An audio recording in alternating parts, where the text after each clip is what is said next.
Jonathan Miller was once the kind of man people admired from a distance. His name appeared in business magazines, his speeches filled conference halls, and his suits were always perfectly tailored. He had built his empire from nothing, climbing each step with determination and sharp instincts. By the age of 45, he owned 3 companies, lived in a luxurious villa, and was often photographed beside his beautiful wife and their 2 children. But success, while dazzling on the surface, carried shadows that Jonathan refused to see. He spent more hours at his office than at home, trading birthdays and dinners for late-night negotiations. His wife, Anna, grew tired of sitting alone at long dining tables, and his children started to treat him like a stranger who visited on rare occasions. Still, Jonathan told himself it was worth it. He believed sacrifice was the price of greatness. He didn't notice the cracks in his life growing wider, nor the subtle whispers among his business partners who smiled at him by day and plotted by night. For Jonathan, the world still seemed steady, yet in truth, his empire stood on glass foundations, ready to shatter with the first heavy blow. The first crack came disguised as a polite email. It arrived on a quiet Tuesday, no thunder, no omen. Jonathan opened it between meetings, skimming lines that dressed disaster in legal language: material breach, accelerated repayment, collateral review. He felt something slide inside his chest, a latch giving way. When he called the bank, the hold music sounded like a joke he didn't get. Purely procedural, the relationship manager said with an apologetic brightness that belonged in a florist shop, not a lending desk.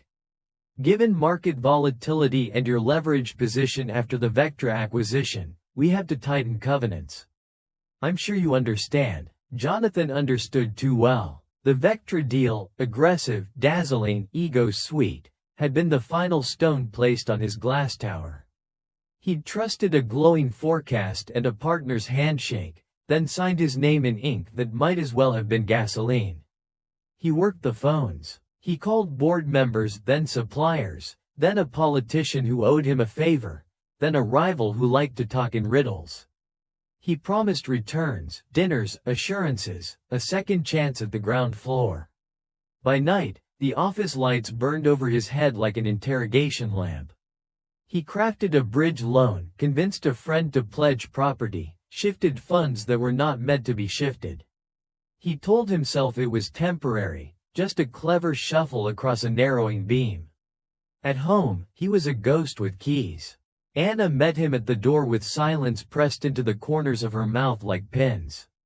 The children, Ethan practicing scales upstairs, Lily painting at the kitchen island, moved carefully around his fatigue as if it were a bowl he might drop. He hugged them too tightly and didn't ask enough questions. "Are you sleeping?" Anna asked one night, when the house was so quiet it felt like an accusation. Later, he said, "There's a liquidity squeeze. There's a father squeeze," she murmured, but he had already reached for his phone. Then the lawsuit landed, the one whispered about at conferences. A client claimed misrepresentation of delivery metrics. Jonathan read the stamped complaint 3 times, each time more slowly, as if the words might forgive him for misjudgments he could no longer rename as strategy. He called his general counsel and heard a pause so long it learned to stand upright. "We can fight," the lawyer said carefully. "It will be expensive. Discovery could get messy. You need to know your partners are." "What?" Jonathan asked, a taste of metal in his mouth. "Some are repositioning." By Thursday of the following week, reporters began calling. By Friday, the whispers had collected into a headline: Miller's empire under review. Saturday brought a glossy magazine's online feature, embellished with an old photo of Jonathan cutting a ribbon in a navy suit and a newer one of him walking out of a courthouse clutching a folder. The comments section crackled like a fire no one wanted to put out. On Sunday, his board asked him to consider optics. By Monday, they had considered for him. "You'll remain as founder," the chairman said, voice smooth as a silk noose, "but operational leadership must shift." For stability, for investor confidence. Jonathan stared at the screen. 10 faces tiled into indifferent squares, and realized how thin loyalty becomes when it's stretched over falling numbers. He thought of the late meals he'd skipped, the birthdays turned into IOUs, the quiet hurts he had filed under cost of doing business. He thought he might throw his laptop, then he remembered he still owed the bank. He signed the resignation letter in a conference room that looked like a clean white lie.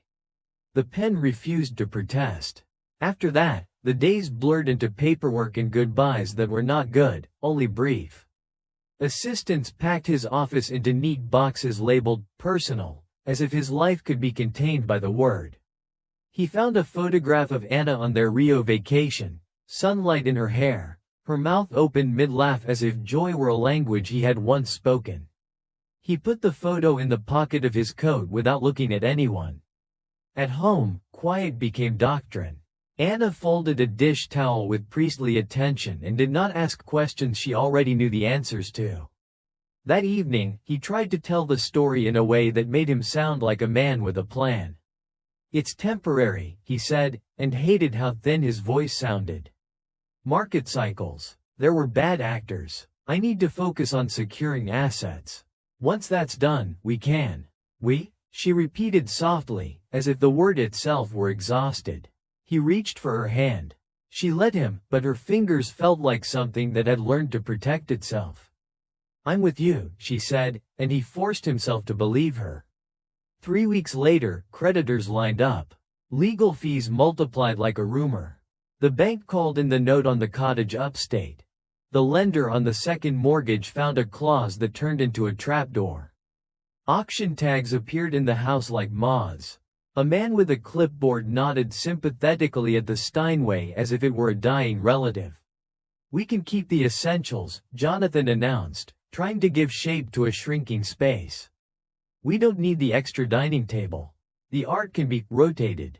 Rotated out of our lives," Anna said, not unkindly. "The children need stability. They need to know what stays." One of the things that did not stay was the Mercedes. It left with a chirp and a printed receipt, the tow truck's bright lights blinking like a curse. Jonathan stood on the driveway as if good posture might change gravity. He watched his reflection slide across a departing window and thought he looked like a man being sketched by a bored artist.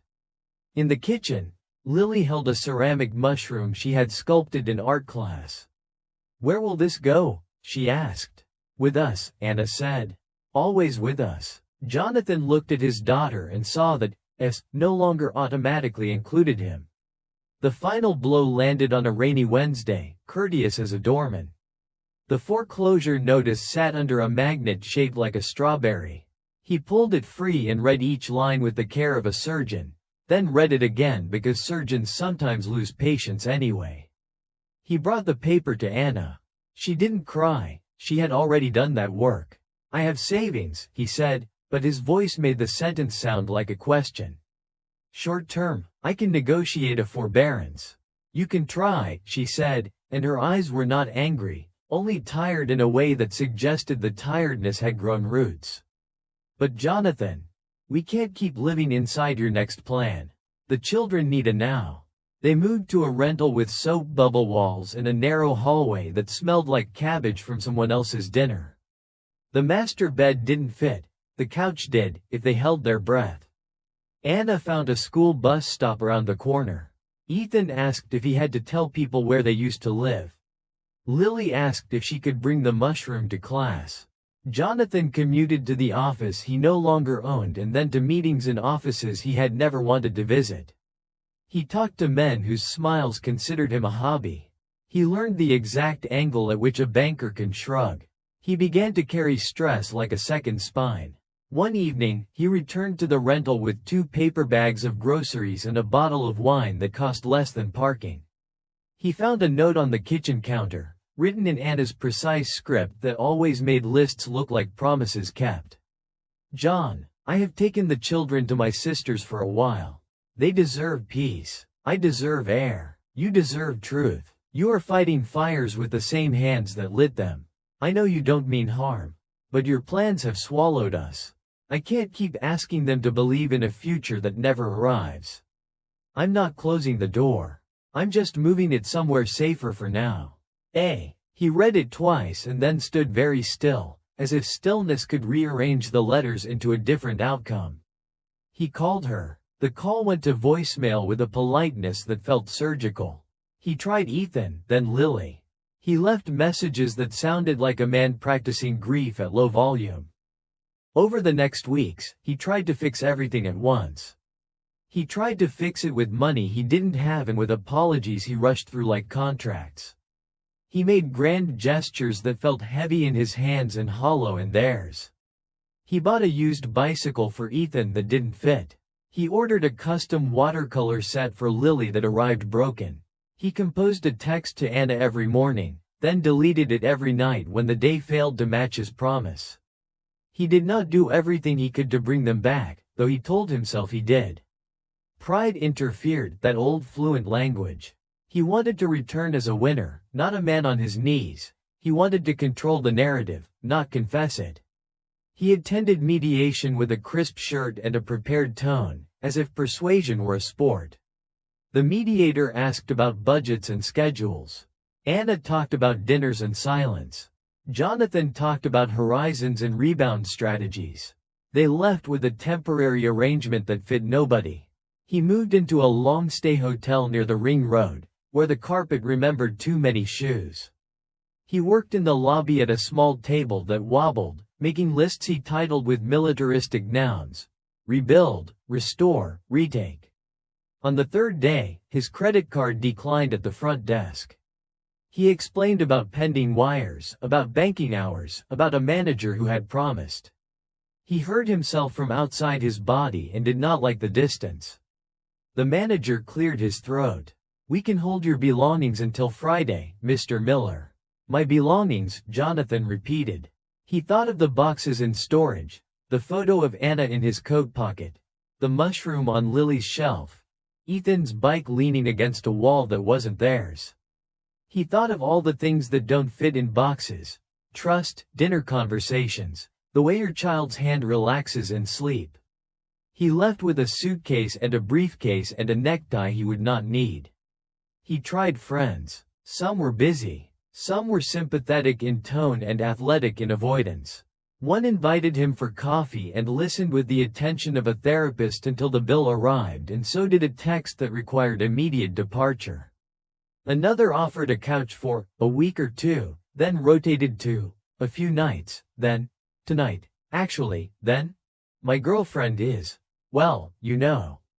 Jonathan pretended he knew. He found a room through a listing called furnished studio, cash preferred, and learned too late that furnished meant a futon with a personality and a lamp that hummed like a small, stubborn bee.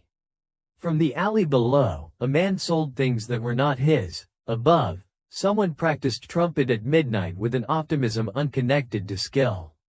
The studio smelled like a wet sweater that had forgotten to dry.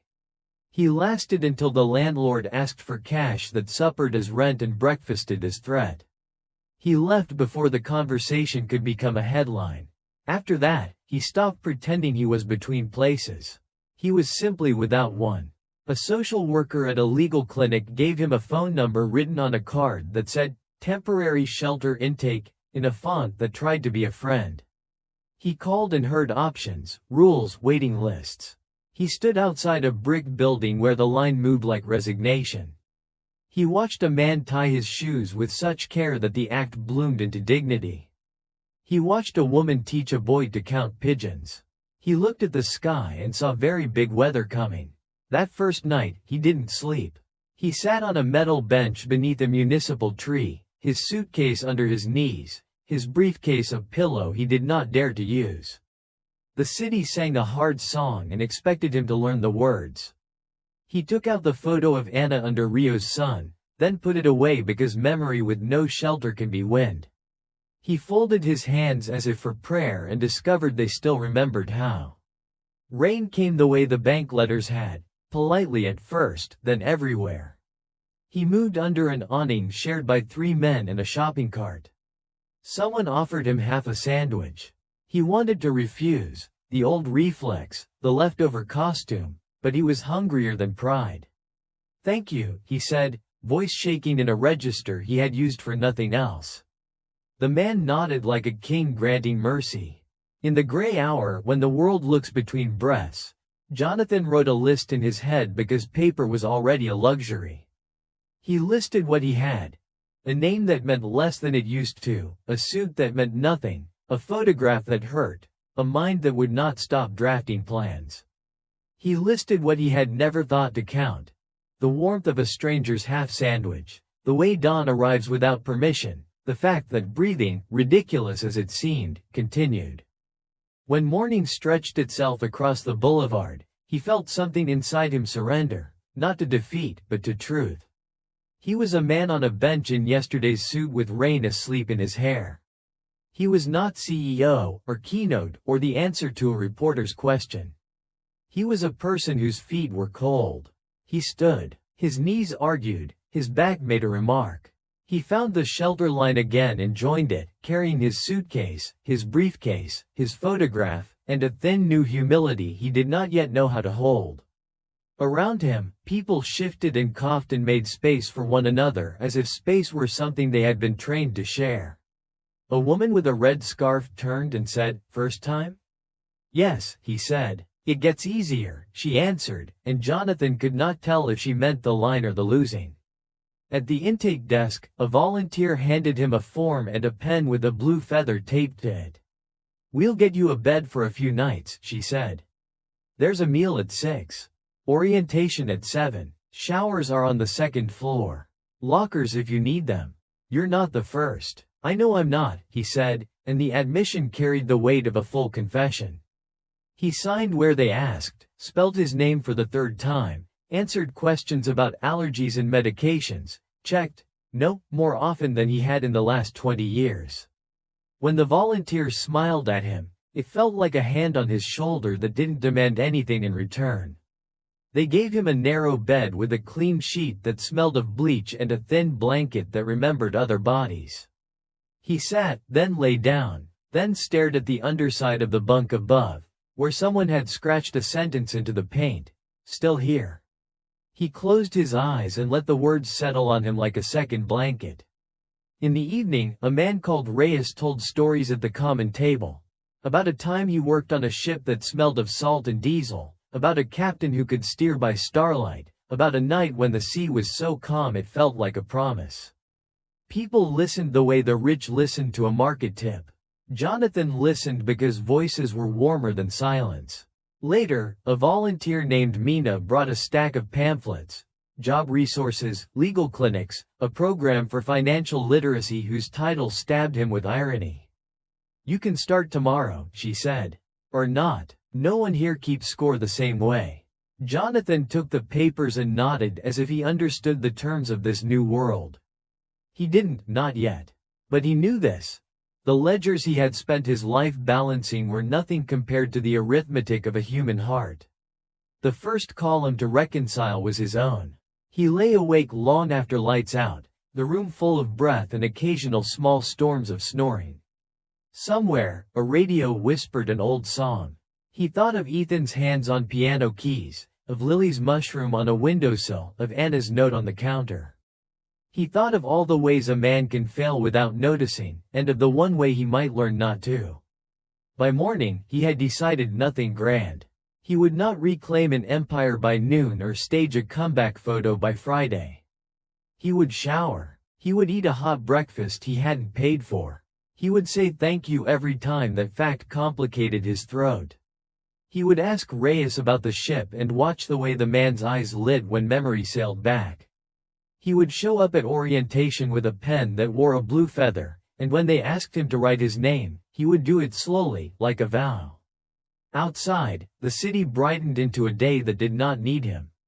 Inside, beneath a ceiling that had seen too much and kept it to itself, Jonathan began the smallest work of all. The kind that starts before pride wakes up, the kind that teaches a man how to be a person again. Jonathan learned quickly that survival had its own curriculum, and he was late to class. The first lessons came in the form of hunger. Hunger was no longer the kind that made him impatient in a boardroom when lunch was delayed, nor the mild gnaw that could be fixed with a delivery app on the way home. This was a sharp, constant animal, crouched just beneath his ribs, ready to leap whenever his thoughts wandered. Meals at the shelter were dependable but small, and when Jonathan missed them, either because of pride or disorientation, the hunger scolded him like an unpaid debt.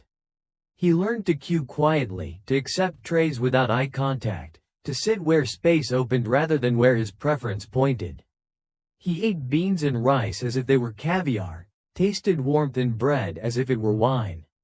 The first time someone handed him an apple on the street, a volunteer from a church group, he nearly cried, not for the gift itself, but for the kindness of its ordinariness. The second lesson was cold. Nights in the city seemed built to test bone and spirit alike. The shelter was not always guaranteed. Sometimes the beds filled before his turn came, leaving him outside under the bruised sky. He bought a second-hand coat from a thrift pile, its lining torn, smelling faintly of cigarettes. It became his armor. He folded newspapers under his shirt, discovered how cardboard softened concrete, and learned the warmth that came when two strangers sat shoulder to shoulder, not for affection but for survival. The third lesson was invisibility. In his former life, Jonathan had been accustomed to recognition. Waiters remembering his order, doormen nodding as he passed, colleagues quoting his speeches. Now, people's eyes slid past him as though he were a stain on the sidewalk. Sometimes they looked through him, as if he were already erased. Other times they stared with suspicion, tightening their grip on purses and steering children away. He hated it at first, the shrinking of his humanity. But slowly, invisibility gave him something else: time to listen. He began listening to the stories of others. Reyes, the man from the shelter, spoke of oceans and ports in distant countries, his voice weaving maps in the air. Marlene, a wiry woman with sharp eyes, told him she had once been a nurse before illness and addiction closed doors she couldn't reopen. James, a veteran with trembling hands, shared fragments of war and silence that followed him home. Each life, Jonathan realized, had its own empire and its own collapse. He was not unique, he was merely another chapter in a library of loss. Days bled together. Sometimes Jonathan searched for work, clutching pamphlets from orientation, but interviews wilted the moment employers saw his address line marked temporary. Once, a manager at a construction site asked, "You any good with your hands?" Jonathan almost laughed. His hands had signed contracts, not carried bricks. But he said yes, because the hunger animal was pacing again. He lasted 3 days before blisters split open and his back gave way. He returned to the shelter ashamed, but Reyes only handed him a cup of soup and said, 3 days is 3 more than none. Jonathan learned the rhythms of the street. Which corners were safe, which alleys to avoid after dark, which police officers treated the homeless with quiet patience and which enjoyed flexing authority. He learned that generosity came in strange disguises, like the bakery worker who left a bag of unsold rolls on the back step, or the bus driver who let him ride free one rain-soaked morning. He learned that cruelty, too, could come from unexpected places. A passing car that threw garbage at him, a boy who spat while laughing with his friends. And slowly, beneath the humiliation and ache, something inside Jonathan shifted. One night, unable to sleep, he pulled the photo of Anna from his coat. In the shelter's dim light, her smile looked like a relic from a vanished religion. He traced the outline of her face with a finger and whispered, "I'm sorry." It was not the grand apology he had once rehearsed in legal language. It was a raw truth, stripped of defense. He didn't know if she would ever hear it. But the act of saying it, out loud, to no one, felt like the first true thing he had done in years. Jonathan began volunteering in the shelter simply because he couldn't sit idle. At first, it was small, wiping tables, stacking chairs, sweeping hallways. Mina, the volunteer who had handed him the feather pen weeks earlier, noticed his consistency.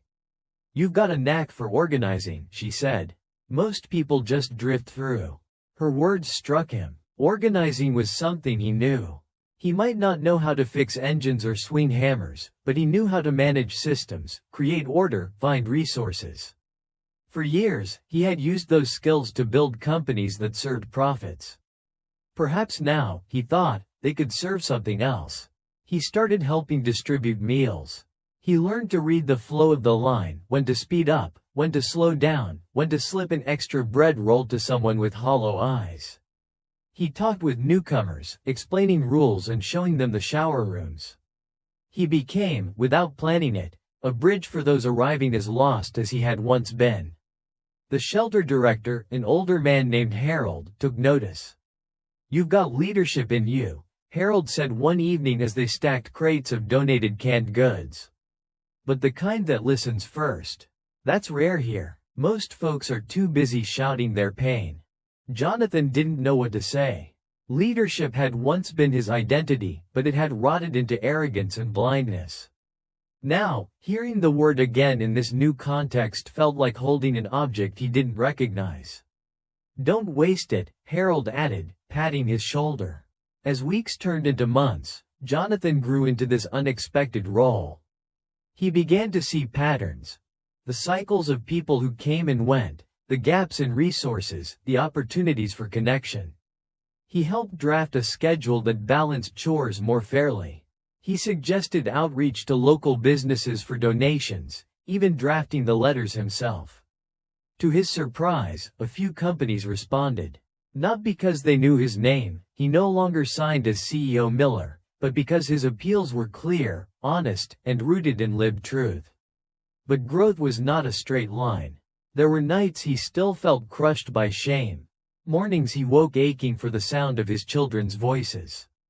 He saw families arrive at the shelter, their children clinging to plastic bags of clothes, and his throat tightened until he could not speak. Sometimes he left to walk alone, circling blocks under the sodium lamps, wrestling with ghosts.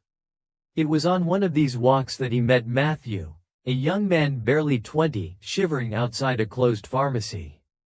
His face was pale, his hands covered in scabs. Jonathan sat beside him. "You need the shelter," Jonathan said. Matthew shook his head. "They'll just preach at me." "No one preaches there," Jonathan replied. "They'll give you a meal. A bed." The boy stared at him suspiciously. "Why do you care?" Jonathan opened his mouth, then closed it. He realized he had no clever answer, only truth. "Because someone once cared enough to tell me." Matthew came with him that night.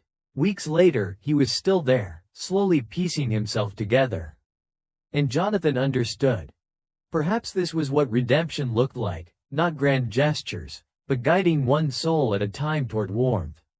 Invisibility began to fade, not because the world suddenly noticed him, but because he noticed others.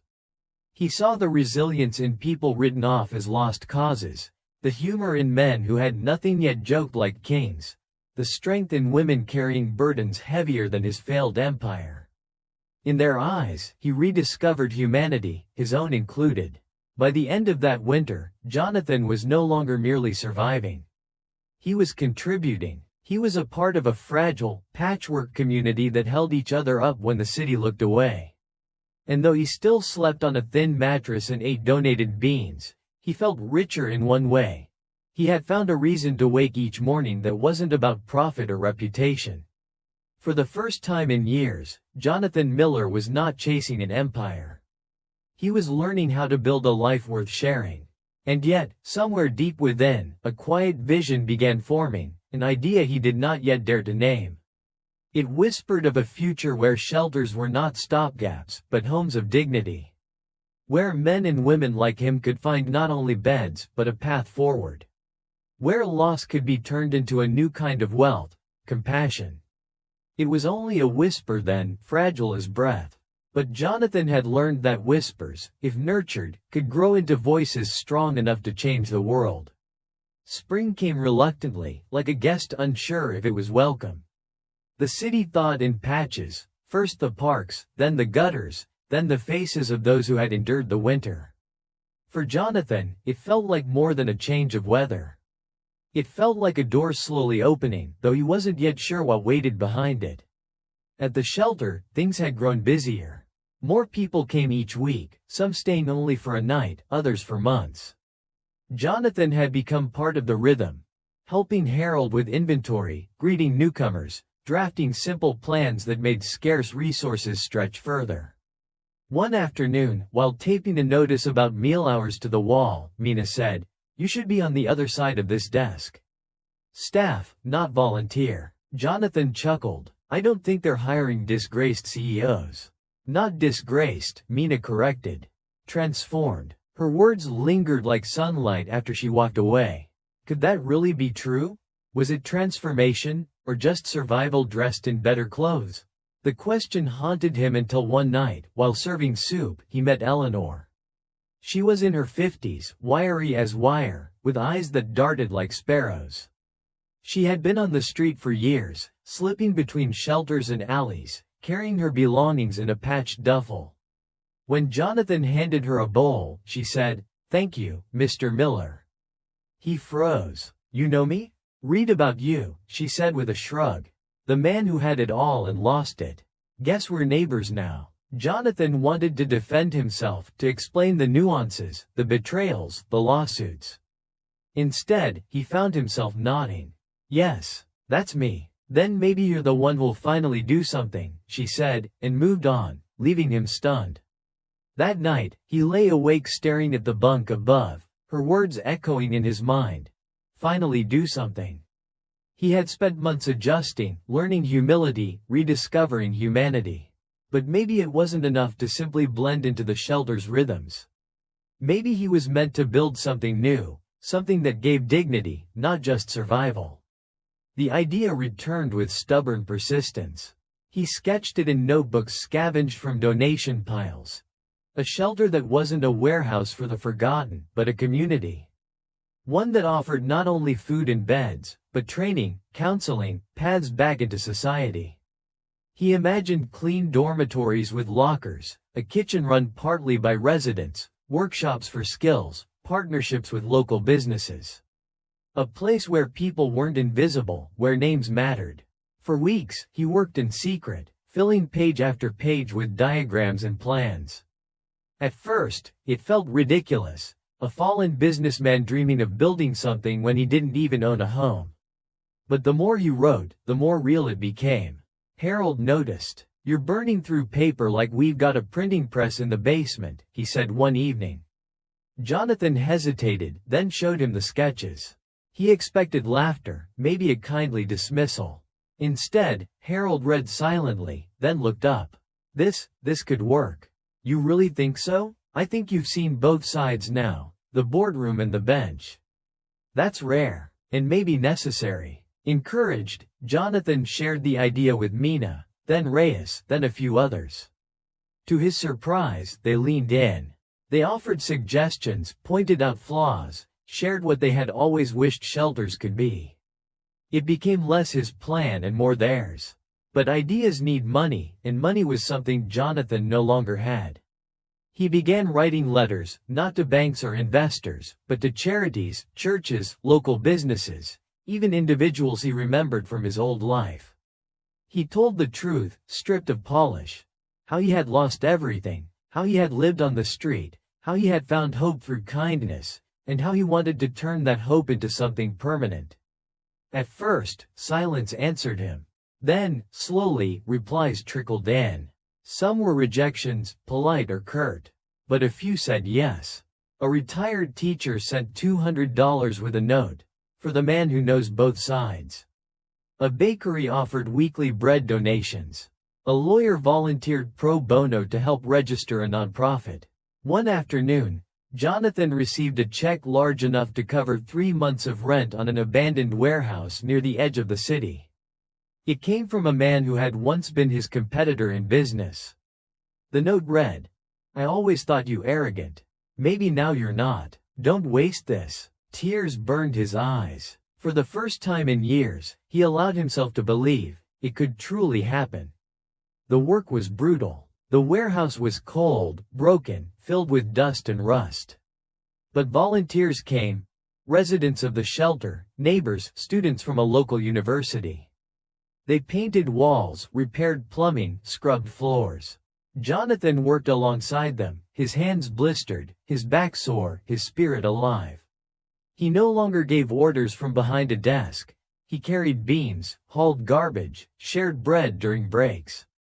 Within months, the place began to change. Light filtered through repaired windows. Beds lined clean dormitories. A kitchen smelled of simmering soup. On opening day, a banner painted by children read, "Welcome home." Jonathan stood at the door, greeting the first arrivals. Some were skeptical, others hopeful. He welcomed each by name, guiding them through halls that still smelled faintly of paint. "This is your place now," he told them. "Not mine. Yours." Word spread. The shelter, soon called Second Chance Haven, became more than a roof. It became a community. Residents cooked meals together, attended workshops, supported one another. Slowly, people began to move forward, finding jobs, renting rooms, reconnecting with families. Jonathan watched each success with quiet pride. But he never forgot where he had come from. He still ate with the residents, still swept floors, still listened to stories at night. One evening, while locking up the main hall, he heard a voice behind him. "John?" He turned. Anna stood there, hesitant, her eyes wide. Behind her were Ethan and Lily, taller now, older. Jonathan's breath caught. "I read about you," Anna said softly. "About this place. I wasn't sure if it was real." "It's real," he whispered. The children approached slowly. Lily held the ceramic mushroom she had once sculpted. "I kept it," she said, her voice trembling. Jonathan knelt, tears streaming freely. "I'm sorry," he said, not as a defense, not as a plea, but as the truth. Anna's eyes glistened. "I know." They didn't embrace all at once. Healing, Jonathan realized, was not a miracle but a process. But that night, they walked through the halls of the shelter together. He showed them the kitchen, the dormitories, the workshop. Ethan ran his hand along a row of lockers. Lily admired a mural painted by residents. Anna listened quietly as residents greeted Jonathan with respect, some even calling him Mr. J. Later, as they stood outside under the stars, Anna said, "You change." "So has everything," Jonathan replied. "Maybe," she said, "we can change together." Hope, fragile and steady, settled between them. Years passed. Second Chance Haven grew. More beds, more programs, partnerships with schools and companies. Jonathan no longer chased wealth. He measured success in lives rebuilt, in names remembered, in laughter over shared meals. His story was sometimes told in newspapers, framed as redemption. But Jonathan didn't think of it that way. He thought of it as survival, humility, and service. One night, after a long day, he sat alone in the courtyard of the shelter. The air was cool, the stars sharp above the city. He pulled from his pocket the old photo of Anna in Rio, the one that had traveled with him through every stage of ruin. Beside it, he placed a new photo, Anna, Ethan, Lily, and himself, standing before the mural at the shelter's entrance, arms around each other. He realized then that he hadn't lost everything after all. He had lost what was shallow, yes. But what mattered, the chance to love, to serve, to be human, had been waiting for him on the other side of failure. Jonathan leaned back, listening to the hum of life inside the shelter. Voices, footsteps, laughter. A sanctuary built not from wealth, but from brokenness turned into grace. And for the first time in decades, Jonathan Miller felt at home.